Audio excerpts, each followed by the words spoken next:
जिसका नेम है civilising the native educating the nation. तो इसके अंदर आज हम बात करने वाले हैं न्यू रूटीन्स न्यू रूल्स, मतलब नए रूटीन लाए गए और नए रूल्स जो है वो ब्रिटिश ईस्ट इंडिया कंपनी लेकर आई। तो इसके पिछले वीडियो के अंदर हमने विलियम एडम की रिपोर्ट के बारे में जाना था कि उन्होंने क्या रिपोर्ट दी थी। उन्होंने बोला था कि जो पहले का एजुकेशन सिस्टम था वो बहुत ही ज़्यादा फ्लेक्सिबल था। तो ये सब कुछ हमने हमारे पिछले वीडियो के अंदर जाना था। अब हम बात करेंगे कि जो ब्रिटिश ईस्ट इंडिया कंपनी थी उन्होंने उस रिपोर्ट को पढ़ा और उन्हें वो जो रिपोर्ट है वो गलत लगी, उन्हें वो सही नहीं लगा। उन्हें लगा कि यार ये क्या एजुकेटिंग सिस्टम है, हमें इसे चेंज करना होगा। तो बाद में उन्होंने उसे चेंज किया, तो वो नए रूल्स लेके आए, नए रूटीन्स लेकर आए। तो up to 1850 the company was concerned primarily with higher education. 1850 तक क्या हो रहा था, जो ब्रिटिश ईस्ट इंडिया कंपनी है वो ज़्यादा ध्यान किसके ऊपर दे रही थी, हायर एजुकेशन के ऊपर। मतलब 12th के बाद में वो बहुत सारी यूनिवर्सिटी इस्टेब्लिश करती है, बहुत सारी कॉलेजेस को इस्टेब्लिश करते हैं। तो 1850 से पहले ब्रिटिश ईस्ट इंडिया कंपनी ज़्यादा ध्यान हायर एजुकेशन के ऊपर दे रही थी। सिचुएशन चेंज आफ्टर 1854, लेकिन 1854 के बाद में सिचुएशन चेंज होती है। तो सिचुएशन चेंज कैसे होती है, क्योंकि 1854 के अंदर जो है 1854 के अंदर वुड डिस्पैच जो है वो इशू कर दिया जाता है। तो चार्ल्स वुड जो है वो वुड डिस्पैच को इशू करते हैं। तो वुड डिस्पैच आ जाता है, उसके अंदर एक प्रोविज़न ये भी डाला जाता है कि attempts were made to improve the school education. मतलब जो स्कूल एजुकेशन है उसे इम्प्रूव करने के लिए बहुत सारे अटेम्प्ट्स जो है वो हमें लेने चाहिए। तो वैसे ही ब्रिटिश ईस्ट इंडिया कंपनी सोचती है कि हाँ ये वुड डिस्पैच के अंदर सही प्रोविज़न है, हमें जो बच्चे होते हैं छोटे बच्चे उन्हीं को ही ज़्यादा जो है इंग्लिश एजुकेशन सिखानी चाहिए। क्योंकि मान लो कोई एक बड़ा बच्चा है वो लोकल लैंग्वेज ही सीखता आ रहा है 12th तक, मान लो उसने लोकल लैंग्वेज ही सीखी है।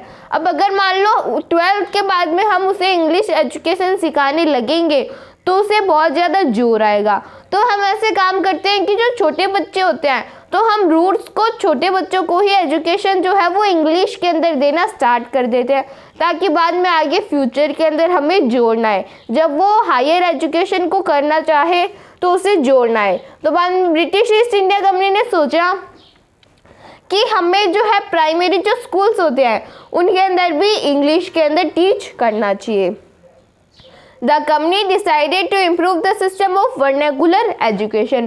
तो पहले जो वर्नाकुलर एजुकेशन चल रहा था, जो गुरु है वो उनको वहाँ की लोकल लैंग्वेज के अंदर पढ़ाता था, तो वो जो वर्नाकुलर एजुकेशन है हमें उसे इम्प्रूव करना चाहिए। तो कंपनी ने डिसाइड किया कि वर्नाकुलर जो एजुकेशन एंड वर्नाकुलर एजुकेशन का जो सिस्टम है उसे हम इम्प्रूव करेंगे। अब वो उसे इम्प्रूव कैसे करेंगे, कौन कौन से प्रोविजन, कौन कौन से मेजर लेंगे वो वर्नाकुलर स्कूल्स को इम्प्रूव करने के लिए। बाय इंट्रोड्यूसिंग ऑर्डर, तो हम जान लेते हैं कि वो कैसे करेंगे। By introducing order with in the system, वो ऑर्डर को इंट्रोड्यूस करेंगे। वो बोलेंगे कि ऐसे क्लास वाइज का सिस्टम बना देंगे, first class, second class, third class, तो ग्रेड के अकॉर्डिंग वो सिस्टम बना देंगे। तो इंट्रोड्यूसिंग ऑर्डर, वो ऑर्डर लाएंगे क्लासेस वाइज, तो ऑर्डर लाएंगे। वो इम्पोजिंग रूटीन्स, वो रूटीन्स बनाएंगे। रूटीन्स कैसे, जैसे उन्होंने बोल दिया कि इतनी आपको स्कूल में इतनी लोग आना, आपकी छुट्टी इतनी लोग होगी, तो वैसे रूटीन्स बना दिए। इस्टेब्लिशिंग रूल्स, बहुत सारे रूल्स लेके आ गए। उन्होंने बोल दिया कि आपको ये शॉक्स पहनने, आपको ये ड्रेस पहननी है, आपको इस बेंच के ऊपर बैठना है, तो वैसे बहुत सारे रूल्स बना दिए। इंश्योरिंग रेगुलर इंस्पेक्शन, और रेगुलर इंस्पेक्शन लगा दिए। जो ब्रिटिश ऑफिसर्स थे वो रोज़ उनको देखते थे, डिसिप्लिन देखते थे उनकी कि वो डिसिप्लिन के अंदर तो रहते हैं क्या। तो रूल्स बना दिए, ऑर्डर बना दिए, रूटीन्स इम्पोज कर दिया, और उनकी जो रेगुलर इंस्पेक्शन है उसे भी वो चेक करने लगे। तो ये सारे काम करता कौन था, ये जो इंस्पेक्शन है इसे चेक कौन करता था, कौन इनकी डिसिप्लिन को चेक करता था, तो गवर्नमेंट पंडित, जो गवर्नमेंट पंडित होते थे वो इन सभी को चेक करते थे। गवर्नमेंट पंडित को 4 से 5 स्कूल दे दी जाती थी और उनको बोल दिया जाता था कि आपको ये जो 4 से 5 स्कूल्स है इनको विजिट करना है और देखना है कि कहीं पे कोई गड़बड़ तो नहीं हो रही है, जो टीचर है वो सही से पढ़ा रहा है कि नहीं पढ़ा रहा, डिसिप्लिन है कि नहीं है, हमारे रूल्स को हमारे ऑर्डर्स को फॉलो कर रहे हैं कि नहीं कर रहे। तो गवर्नमेंट पंडित जो होता था वो विजिट करता था हर पाठशाला को। तो गवर्नमेंट पंडित कौन थे? In charge of looking 4 to 5 schools. 4 to 5 schools दे दे, जैसे अभी भी होता है, मान लो कि कोई एक बड़ी स्कूल है जिसकी 4 से 5 ब्रांचेस है, तो एक कोई पर्सन होता है वो हर ब्रांच को विजिट करता है, हर स्कूल्स को विजिट करता है कि वहाँ के टीचर्स कैसे पढ़ा रहे हैं। तो वही काम गवर्नमेंट पंडित का होता था, वो भी देखता था कि हर पाठशाला के अंदर जो टीचर्स है वो सही पढ़ा रहे हैं कि नहीं पढ़ा रहे। विजिट पाठशाला, वो पाठशाला को विजिट करते थे। Try and improve the standard of teaching, वो ये चाहते थे कि बच्चों के स्टैंडर्ड ऑफ टीचिंग जो है वो इम्प्रूव हो। अलग अलग बुक्स इंट्रोड्यूस करते थे, अलग अलग सब्जेक्ट्स लाते थे, तो वो इम्प्रूव करते थे स्टैंडर्ड ऑफ टीचिंग को। तो हमने थोड़ा बहुत जान लिया न्यू रूटीन्स, न्यू रूल्स के बारे में। अब हम आगे बात करेंगे। तो अब हम थोड़ा बहुत और जान लेते हैं। तो हमने तो जान लिया कि जो गवर्नमेंट पंडित होते थे उसको 4-5 स्कूल्स दे दी जाती थी और वो क्या करता था, हर पाठशाला को विजिट करता था। और गुरु जो होता था वहाँ का, मतलब उस स्कूल का जो भी टीचर होता था, periodic report and time table, वो पीरियोडिक रिपोर्ट और टाइम टेबल जो है वो बना के देता था। किसको बना के देता था? वो जो भी गवर्नमेंट पंडित है उसे वो पीरियोडिक टाइम टेबल जो है वो बना के देता था। वो बना के देता था कि मैंने कितने चैप्टर्स पढ़ा दिए, अब बच्चों का जो रिपोर्ट है वो कैसा है, कौन इंटेलिजेंट है, किसको थोड़ा इम्प्रूवमेंट करने की ज़रूरत है, और भी बहुत सारी चीज़ें कि हम एनुअल एग्ज़ाम कब लेंगे, अब FA फर्स्ट कब लेंगे। तो वैसे जो है वो जो गुरु होता था वो पीरियोडिक रिपोर्ट और टाइम टेबल बना के देता था।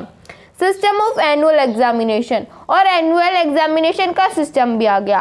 पहले तो हमने देखा था कि जो वहाँ की पाठशाला होती थी, जो गुरु, जिस पाठशाला को गुरु स्टार्ट करता था, तो उसके अंदर एनुअल एग्जामिनेशन का कोई जो सिस्टम है वो नहीं होता था। तो पहले एनुअल एग्जामिनेशन नहीं होती थी, लेकिन ब्रिटिश ईस्ट इंडिया कंपनी ने बोल दिया कि अब एनुअल एग्जामिनेशन होगी, तो बच्चों को एनुअल एग्जामिनेशन भी देनी पड़ती थी। स्टूडेंट्स वर आस्क्ड टू पे अ रेगुलर फी, और रेगुलर फी भी देनी पड़ती थी। पहले तो हमने देखा था कि जिसके पास में पैसे होते थे वो फी दे देता था, और जिसके पास में नहीं होते थे वो नहीं देता था। लेकिन अब ब्रिटिश ईस्ट इंडिया कंपनी ने बोल दिया कि आपको फ़ी देनी ही होगी, और वो भी रेगुलर फ़ी देनी होगी। अगर इस डेट को ब्रिटिश ईस्ट इंडिया कंपनी ने बोला है कि आपको रेगुलर फ़ी देनी है, तो वो जो फार्मर होता था उससे वो फ़ी देनी ही पड़ती थी। अटेंड रेगुलर क्लासेस, और रोज़ क्लासेस को अटेंड करना होगा, किसी भी क्लास को मिस नहीं करना है। सिट ऑन फिक्स्ड सीट, और एक फिक्स्ड सीट, बेंच के ऊपर एक फिक्स्ड सीट फिक्स कर दी जाती है कि ये जो स्टूडेंट्स है इसे इसी सीट के ऊपर ही बैठना है। And obey the new rules of disciplines, और नए रूल्स को भी जो है फॉलो करना होगा, कि जो ब्रिटिश ईस्ट इंडिया कंपनी ने नए रूल्स बनाए उसे भी फॉलो करना है और डिसिप्लिन बना के रखनी है। तो आपके मन में सवाल आया होगा कि ये तो ब्रिटिश ईस्ट इंडिया कंपनी ने किया है, लेकिन हमारे यहाँ की जो पाठशाला थी उन्होंने ये एक्सेप्ट क्यों किया? तो अब हम जान लेते हैं कि उन्होंने ये एक्सेप्ट क्यों किया। पाठशाला विच एक्सेप्टेड द रूल्स, जिन भी पाठशाला ने ये जो रूल है ये एक्सेप्ट किया कि ये जो एनुअल एग्जामिनेशन होगी आपको फिक्स फ़ी देनी होगी, आपका जो हेड होगा वो गवर्नमेंट पंडित होगा, आपको टाइम टेबल बना के देना होगा। तो ये सब कुछ जिस भी पाठशाला ने एक्सेप्ट कर लिया, received grant from the government, उसे ग्रांट मिलेगा। तो जो ब्रिटिश ईस्ट इंडिया कंपनी ने लालच दे दिया कि जो इन पाठशाला को एक्सेप्ट करेगा उसे ग्रांट मिलेगा, मतलब उसे थोड़े बहुत पैसे मिल जाएंगे। तो हमने थोड़ा बहुत और जान लिया कि ये जो भी पाठशाला थी उन्होंने ये एक्सेप्ट क्यों किया। अब हम आगे बात करेंगे। तो अब हम थोड़ा बहुत और जान लेते हैं कि जो पाठशाला थी उन्होंने ये सब कुछ एक्सेप्ट क्यों किया। पाठशाला who were unwillingly to work within new system. अब हमने तो जान लिया था कि जो पाठशाला उनके साथ में काम करना चाहती थी, मतलब ब्रिटिश ईस्ट इंडिया कंपनी ने बोल दिया कि अगर आप हमारे साथ में काम करोगे तो आपको कुछ आपको पैसे दे दिए जाएंगे। तो कुछ पाठशाला ने तो लालच में आके काम कर लिया, लेकिन कुछ पाठशाला के जो गुरु थे उन्होंने मना भी कर दिया था। उन्होंने बोल दिया था कि नहीं, मैं तो अपनी कॉलोनी के 10-15 बच्चों को पढ़ा रहा हूँ और मैं आपके साथ में ज्वाइन नहीं होऊंगा। तो जिन पाठशालाओं ने मना किया तो receive no government support, government ने बोल दिया कि हम आपको कोई भी सपोर्ट नहीं देंगे। तो जब उन्हें कोई भी गवर्नमेंट सपोर्ट नहीं मिला तो इसका इम्पैक्ट क्या हुआ, तो उन्हें तो कोई भी गवर्नमेंट सपोर्ट नहीं मिला। तो बाद में क्या हुआ, ये पाठशाला जो थी ये भी ब्रिटिश ईस्ट इंडिया कंपनी के साथ में मिल गई। बाद में इनकी जो पाठशाला थी वो स्कूल्स के अंदर कन्वर्ट हो गई। तो जो पाठशाला थी जो ब्रिटिश ईस्ट इंडिया कंपनी के अंदर पहले से ही मिल गई थी, उन्हें तो ग्रांट मिल गया, लेकिन जो मिलना नहीं चाहती थी तो उन्हें गवर्नमेंट सपोर्ट नहीं मिला और बाद में उन्हें जो है ब्रिटिश ईस्ट इंडिया कंपनी के साथ में मिलना ही पड़ा। तो यहाँ के जो फार्मर्स थे, यहाँ के जो पीजेंट्स थे, उनके ऊपर क्या इम्पैक्ट हुआ।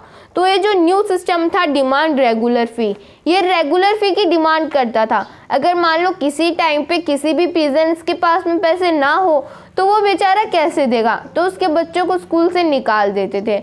तो ये सब कुछ इनके ऊपर इम्पैक्ट हुआ कि अगर वो रेगुलर फ़ी की डिमांड करते थे और वो दे नहीं पाते थे तो बाद में उनका जो बच्चा था वो अनपढ़ ही रह जाता था।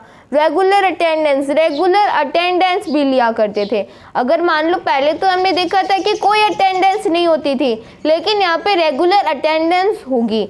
अगर हार्वेस्टिंग के सीज़न होगी, पहले बच्चों को काम रहता था अपने खेतों के अंदर अपने पेरेंट्स को काम करवाते थे, तो जो गुरु होता था वो छुट्टी कर देता था। लेकिन ब्रिटिश गवर्नमेंट तो कोई खेतों में काम करना तो है नहीं उनको, तो वो क्या करते थे, रेगुलर अटेंडेंस लेते थे और बच्चों को रोज़ स्कूल में भी जाना पड़ता था। तो उनके घर पे जो काम थे वो उनके पेरेंट्स को अकेलों को ही करना पड़ता था। तो children of poor peasant family suffered a lot.